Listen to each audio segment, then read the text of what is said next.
What's going on, everyone? Brendan from Kozo here, and today we're going to be looking at our new Artemis 5-level heated grips with the integrated thumb controller.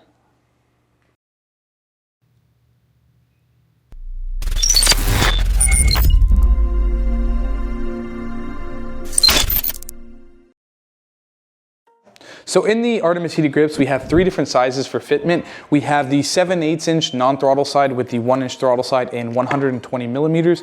We have the 7/8 inch on non-throttle side, 1 inch on throttle side in 130 millimeters. And then we have the 1 inch on non-throttle side, 1 1/8 on throttle side in 130 millimeters. So the Artemis heated grips have 5 different levels to their heat range. So let's go take a look. The first level of the 5 will be blue.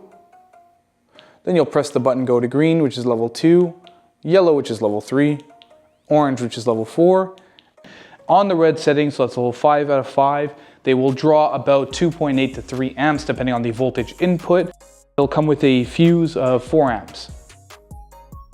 So if you're wondering, what grips are gonna fit my bike, an easy way to measure it, if you have a caliper, you can use one, but if you don't, you can use a measuring tape as well. So what you wanna do is you just wanna measure the length first and foremost of your grips, so of your stock grips on the bike, see what they measure. They'll mainly measure 120 to 130 millimeters. And then what you wanna do is just measure interior diameter on both the throttle side and non-throttle side, and that'll let you know exactly what size you need. Thanks for watching, see you in the next one.